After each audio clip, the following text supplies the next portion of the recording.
नमः सिद्धेभ्यः शुद्धात्मने नमः। नमो जुणाणम। सभी को सादर शुद्धात्म वंदन। आज भाद्र शुक्ल त्रयोदशी का यह शुभ मंगल पावन दिवस है और प्रतिदिन प्रसारित होने वाले संदेश में से आज जो संदेश हमें प्राप्त हुआ है वह उत्तम आकिंचन्य धर्म के स्वरूप को बताने वाला यह आज का संदेश। तो चलिए पढ़ते हैं पहले आज का संदेश। यहाँ पर उत्तम आकिंचन्य धर्म का स्वरूप अनेक ग्रंथों में बहुत ही सुंदर तरीके से बताया है, लेकिन यहाँ पर जो हमें प्राप्त हुआ है वह कार्तिकेय अनुप्रेक्षा जी ग्रंथ के आधार से स्वामी कार्तिकेय स्वामी के द्वारा रचित है और उसके साथ में श्री पद्मनंदी पंचविंशति ग्रंथ के आधार से भी लिया है। और आज जो एक संदेश और हमें प्राप्त हुआ है श्री अष्टपाहुड़ जी ग्रंथ जो आचार्य कुंद कुंद देव द्वारा विरचित है। ऐसे तीन संदेश हमें 3 ग्रंथों के रेफरेंस से प्राप्त हुए। तो चलिए देखते हैं पहले आज का यह संदेश। जो लोक व्यवहार से मुनि चेतन और अचेतन परिग्रह को मन वचन काय से सर्वथा छोड़ देता है उसको निर्ग्रंथपना अथवा आकिंचन्य धर्म होता है। देखिए पहले हम इसे यहाँ पर समझते हैं कि आकिंचन्य यानी आ यानी नहीं, किंचन यानी किंचित मात्र भी परिग्रह जिसके पास नहीं हो उसे कहा आकिंचन्य। अब धर्म तो वस्तु का स्वभाव है, तो ऐसा जो जीव का स्वभाव कैसा है कि किंचित मात्र भी परिग्रह को ग्रहण नहीं करना, ऐसा जीव का यानी मेरे आत्मा का स्वभाव है।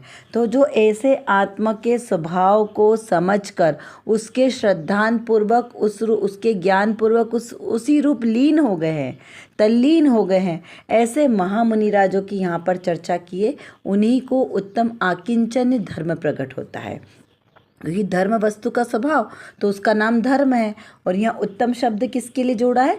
सम्यक दर्शन के साथ। तो सम्यक दर्शन के साथ सम्यक दृष्टि जीव जब उत्तरोत्तर जिनकी आत्मा की विशुद्धि बढ़ती जाएगी, परिग्रह कम होते जाएगा, तब वहाँ पर जब अपरिग्रही दशा आई तो उस दशा को कहते हैं मुनिराजों की दशा, निर्ग्रंथ मुनिराजों की दशा। तो कैसी कही वहाँ के कि जहाँ पर लोक व्यवहार में मुनि चेतन और अचेतन, क्योंकि अभी जो मुनिराज है वो तो संसारी अवस्था में है, तो संसारी अवस्था में उनके पास संयम के उपकरण के रूप में 2 प्रतीक चिन्ह हैं। कौन कौन से? पीछी और कमंडल। और तीसरे के रूप में जो लिया है वो शास्त्र को लिया है, क्योंकि वो जिनवाणी है, इस अपेक्षा से उसे भी लिया है। तो यहाँ पर बस इतना परिग्रह रखकर अन्य समस्त परिग्रह का त्याग होता है। एकमात्र देह मात्र परिग्रह जिनके पास है, निश्चय देखा जाए ये तो बाहरी परिग्रह उपकरण आदि, वैसे एक देह मात्र परिग्रह है। बाकी उनका जो आत्मा की विशुद्धि है वो आत्मा स्वरूप में लीन हो गई है, इसलिए उनको परिग्रह नहीं है।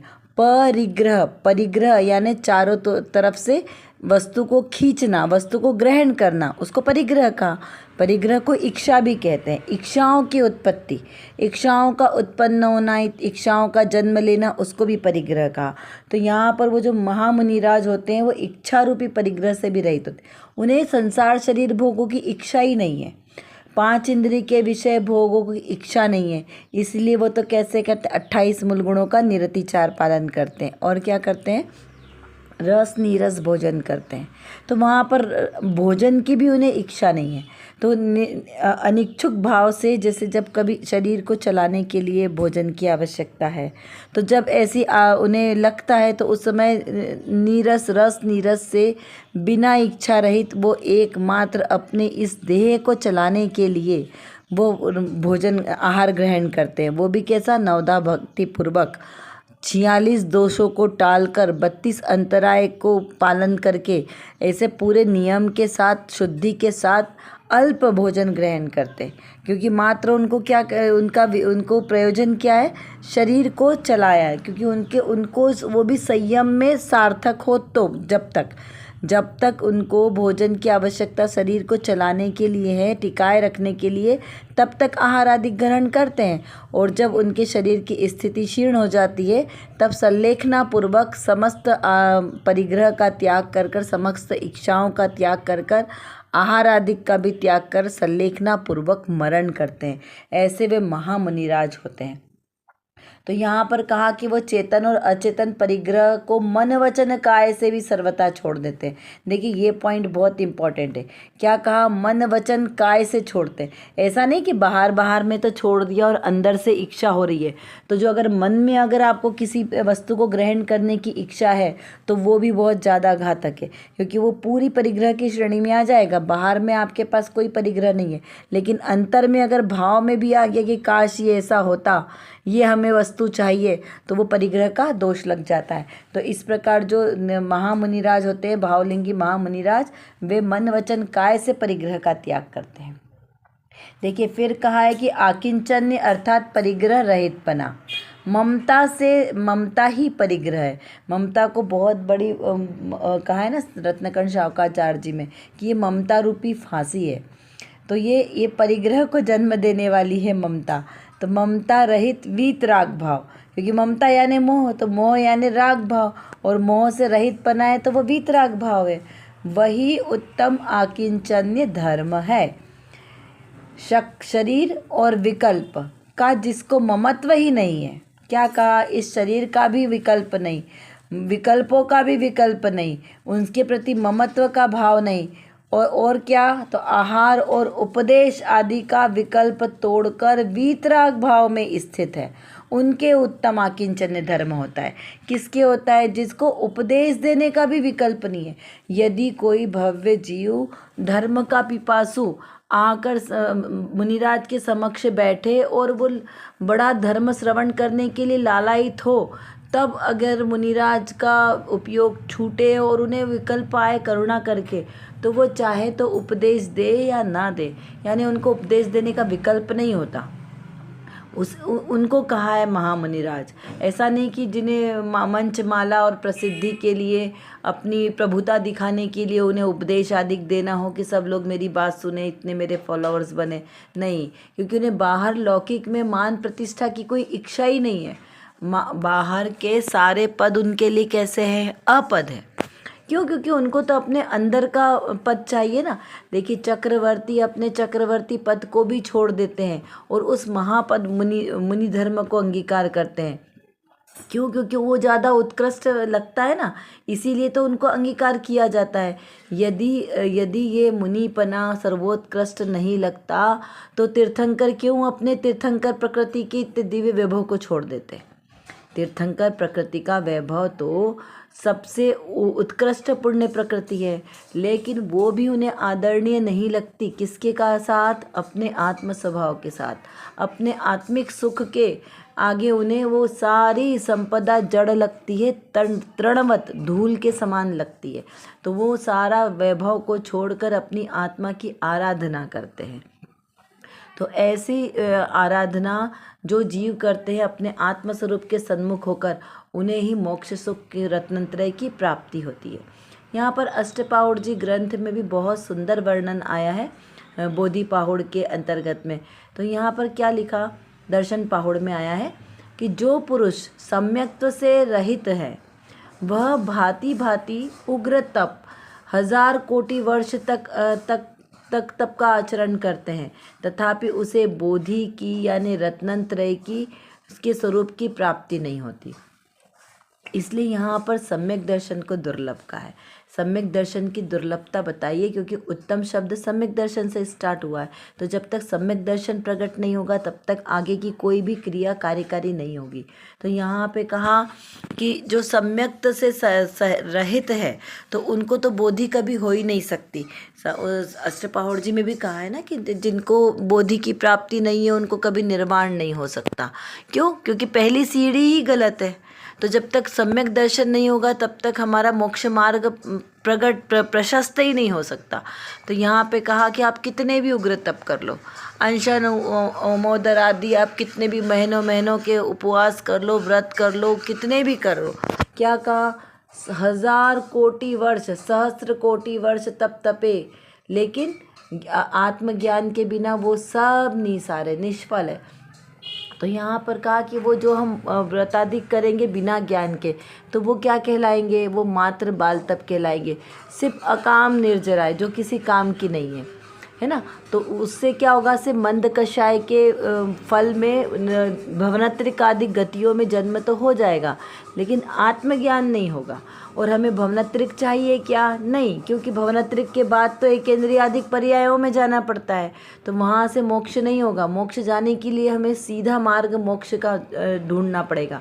तब ये आसपास की गतियों की हमें जाने के लिए उसके विचार करने की कोई ज़रूरत नहीं है। क्यों? क्योंकि जब हम सीधा ऊपर की हमारे लक्ष्य तक जाने का प्रयास करेंगे तभी जाकर हमारा सार्थक होगा। और उसके फल में जब हमें देवगति आदि मिलेगी तो वो भी उच्च गति मिलेगी, वैमानिक देवों में मिलेंगे, क्योंकि सम्यक दर्शन के साथ जीव वैमानिक देवों में बनते हैं। सम्यक दृष्टि जीव कभी भी भवनात्रिक में नहीं जाता, वो भी जाएगा भी तो उच्च गतियों में जाएगा, उनको नीच गतियों का बंध नहीं होता, नरक तिर्यंच का बंध नहीं होता। इसलिए पुरुषार्थ किसका करना है? मोक्ष की प्राप्ति का, अपने आत्मा के स्वरूप में निमग्न होने का पुरुषार्थ करेंगे तो हमारा रत्नत्रय धर्म पलेगा। तो जो महामुनिराज होते हैं, सम्यक सन्मुख महामुनिराज, जिनको अपने आत्म स्वभाव की श्रद्धा है, वे क्या करते हैं? अपने आत्म स्वभाव की आराधना करते हैं, उसमें सच्चे बोधि यानी ज्ञान, तो वहाँ पर बोधि की प्राप्ति होती है, यानी सम्यक दर्शन, सम्यक ज्ञान और उसी के साथ सम्यक आचरण। इस प्रकार यहाँ पर बहुत ही सुंदर वर्णन यहाँ पर बताया है। और डिटेल में पढ़ेंगे जितना तो आप रत्नकंठ शाहुकाचार्य जी आदि सभी चरणानियों के ग्रंथों में बहुत ही सुंदर वर्णन आया है, वहाँ से डिटेल वर्णन अवश्य पढ़ें, क्योंकि ये विषय बहुत विस्तार वाला है। इसे कम शब्दों में कहें तो हम सिर्फ इतना ही कह सकते हैं कि जिनके पास किंचित मात्र भी परिग्रह नहीं, वो अपरिग्रही उत्तम आकिंचन्य धर्म है। अब परिग्रह भी 2 प्रकार के होते हैं, बहिरंग परिग्रह और अंतरंग परिग्रह। तो बहिरंग परिग्रह 10 प्रकार का है और अंतरंग परिग्रह 14 प्रकार का है। उसमें सबसे मुख्य कौन सा है? मिथ्यात्व। मिथ्यात्व नाम का परिग्रह हटा तो सम्यक दर्शन प्रकट होगा। तो बिना अंतरंग परिग्रह को छोड़े बिना बाहर का परिग्रह हम कितना भी छोड़ ले वो कार्यकारी नहीं है। तो पहले कार्य क्या करना है? अंतरंग परिग्रह से निवृत्त होने का पुरुषार्थ करना है। और अंतरंग परिग्रह सबसे पहला कौन सा जाएगा? मिथ्यात्व। और मिथ्यात्व काहे से आता है? जब हम अपने स्वरूप का ज्ञान नहीं करते कि मैं आत्मा हूँ, तो वहाँ मिथ्या दर्शन होता है। जब अपने स्वरूप का विचार आता है कि मैं सम्यक्त स्वरूप, मैं एकमात्र शुद्ध आत्मा हूँ, तो वहाँ से हमारी प्रोसेस चालू हो जाती है सम्यक्त्व की। सच्चे वीतरागी देव शास्त्र गुरु का सच्चा श्रद्धान होना, 7 तत्वों का सच्चा श्रद्धान होना, ये सब हमें सम्यक दर्शन की ओर लेके जाने वाले हैं। देखिए अभी यहाँ पे पूज्य गुरुदेव श्री के जो प्रवचनांश है उसके आधार पर भी बहुत ही सुंदर यहाँ पर वर्णन दिया गया है, जो रत्नकणिका के माध्यम से हमें यहाँ पर प्राप्त हुआ है। यहाँ पर लिखा है कि 10 लक्षण पर्व का आज 9वां दिन, यानी उत्तम आकिंचन्य धर्म है। गुरुदेव श्री बड़े आह्लाद पूर्वक, जब मुनिराजों की बात होती है तो उनको हर प्रसंग में उन्हें आह्लाद आता है, क्योंकि जिसको आत्मा की अनुभूति हो गई एक बार, जिसने अपने आत्मा का एक बार स्वाद चख लिया, उसे जिनवाणी की एक एक शब्दों में आत्मानुभूति होती है, एक एक शब्दों में आनंद आता है। वो आनंद किसी और से, बोलते हैं ना, कॉपी नहीं किया जा सकता। यदि कोई सोचे कि जैसे गुरुदेव श्री को आह्लाद होता था वैसा कोई कॉपी कर ले, तो ऐसा नहीं होता है कि जिसने रसगुल्ला खाया उसके आनंद का स्वाद उसी को आता है, कोई दूसरा नहीं उसे वचनों से कह सकता। तो वहाँ पर पूज्य गुरुदेव श्री बताते हैं कि कोई मेरा नहीं, किंचित मात्र भी परिग्रह मेरा नहीं है ना, तो यहाँ पर कोई मतलब कोई भी मेरा नहीं है। राग और रजकण भी मेरी चीज़ नहीं है। यह मुनिराज की मुख्यता से बात कही है। राग और रजकण, यानी रजकण में सारे अचेतन पदार्थों को ले लेना। ये राग तो मोह राग द्वेष भाव मेरे भाव कर्म हो गए, और रजकण में वो सारे द्रव्य कर्मों के वो सारे ले लेना, तो वो भी उसमें इंक्लूड हो जाएगी कि ये सब मेरे नहीं है। जो मुनि अंतर में क्रिया कांड के सब विकल्पों से विरक्त है, चेतन तथा अचेतन जो सर्व परिग्रह है, उसका ममत्व छोड़ता है, उन्हें उत्तम आकिंचन्य धर्म होता है। चेतन में अपने शिष्य और संग, अचेतन में देह, वस्ती आदि उपकरण, उनका भी उन्हें ममत्व नहीं है। मेरी चीज़ तो आनंद स्वरूप भगवान हूँ। इसमें ये चीज़ों का संबंध त्रिकाल नहीं है। इस प्रकार आह्लाद पूर्वक गुरुदेव श्री कहते हैं कि ऐसे अंतर में मन वचन काय से कृतकारित अनुमोदना से संरंभ समारंभ आरंभ से सर्व चेतन अचेतन सर्व परिग्रह का त्याग होता है। वे मुनि निर्ग्रंथ होते हैं। ऐसे जो निर्माणात्मक हो उनके उत्तम आकिंचन्य धर्म होता है। क्या बात कही यहाँ पर? वही बात कही है कि उत्तम आकिंचन्य धर्म मन वचन काय की और कृतकारित अनुमोदना की चेतना के साथ होता है। क्योंकि ऐसा नहीं है कि सिर्फ बाहर से हमने कह दिया, क्योंकि देखो बाहर बहिरंग परिग्रह में भी 10 प्रकार के जो परिग्रह कहे ना, उसमें क्या है? धन धान्य कुप्य भांड्य स्वर्ण रजत दास दासी हाथी घोड़ा, ये सारी चीज़ें हैं, ये उसमें आ जाएगी। क्या आपके पास, मतलब सीधी भाषा में समझे तो हमने कितने मकान लिए, हमारे पास कितना धन होना चाहिए, कितने हमारे घर में नौकर चाकर है, कितनी गाड़ियां हैं। क्योंकि अभी तो हमारे पास हाथी घोड़े रखते नहीं हम, तो हमारे पास तो भी गाड़ियां होती, कितनी मर्सिडीज़ गाड़ियां रखेंगे, कितनी 2 व्हीलर रखेंगे, कितनी 4 व्हीलर रखेंगे। ये सब चीज़ों का परिमाण होता है।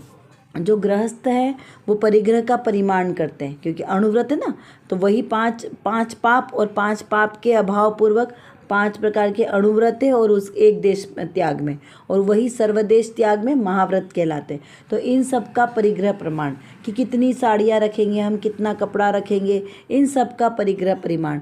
तो वो ऐसा नहीं कि आपका अंतर से तो मन हो रहा है कि साड़ी पे देख कर कि ये साड़ी अरे लेनी चाहिए, पर क्या करें, हमने तो 100 साड़ी का ही परिग्रह रखा है, हमने तो 10 साड़ी का ही परिग्रह रखा है, तो अब क्या करें? तो ऐसा नहीं होगा, वो नियम टूट जाता है। मन वचन काय से ही अगर आपने मान लो 10 साड़ी का परिग्रह रखा है, तो 10 के बाद 11वीं साड़ी को लेने की आपको इच्छा तक भी नहीं हो, वहाँ मन वचन काय से उस चीज़ की निवृत्ति हो, तो उसे कहा कि हमारा व्रत पलता है। यदि इच्छा हो रही है तो फिर वो हमें दोष लग रहा है, अतिचार कहला। ऐसा नहीं कि हमारा नियम खंडित हो गया, उसको अतिचार कहते हैं कि व्रतों में अतिचार अनाचार आदि दोष लगते हैं ना, तो वो हमें पता चलने चाहिए। अगर हमारे कभी जो हमने कभी ऐसे नियम लिए और कभी ऐसे हमारे भाव विपरीत हो जाए, हमारे भाव डगमगाने लगे, तो वहाँ पर तुरंत प्रायश्चित करना चाहिए कि हमसे जो नियम में भूल हो गई है, जो दोष लग रहे हैं, उसका हम प्रायश्चित करते हैं, प्रतिक्रमण करते हैं, आलोचना करते हैं। क्यों?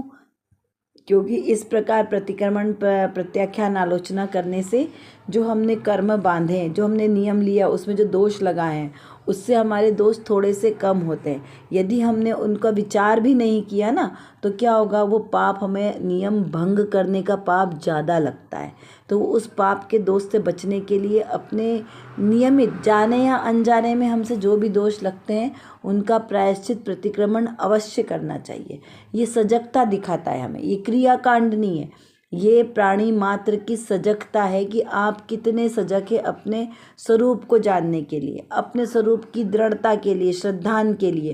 क्योंकि हमने अपने आप को भी जीव ही नहीं माना, और तो इसमें फिर हमारी बाकी तो सारी चीज़ें गोल हो जाएगी ना। क्योंकि हमने अपने आप को जब जीव ही स्वीकार नहीं किया, तो हम बाकी की बातें करेंगे किसके बेस पे? तो सबसे पहले तो हमें स्वीकार करना है कि मैं जीव हूँ, यही सबसे बड़ी हमारी भूल है। इस प्रकार हमें विचार करना है। चलिए, अभी हमारा कक्षा का समय पूर्ण होने को है, हम जल्दी से कुछ प्रश्नों के माध्यम से चिंतन धारा को बढ़ाने का प्रयास करते हैं। उत्तम आकिंचन्य धर्म का क्या अर्थ है और उसका क्या स्वरूप है?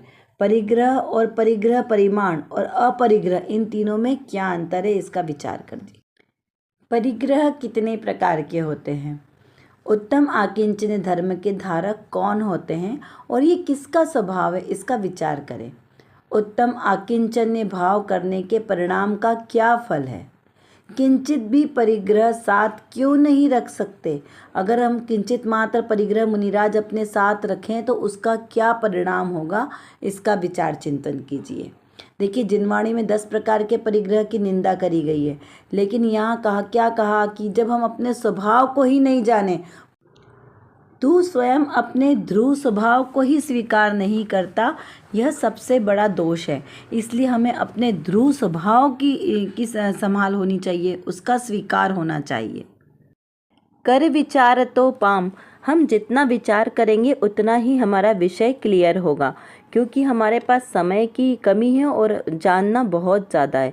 और किसको जानना है? अपने ही ज्ञायक स्वभाव को जानना है। तो जब तक हम अपने इस ज्ञायक स्वभाव को नहीं जानेंगे तब तक हमारा कोई भी कार्य सिद्ध नहीं हो सकता।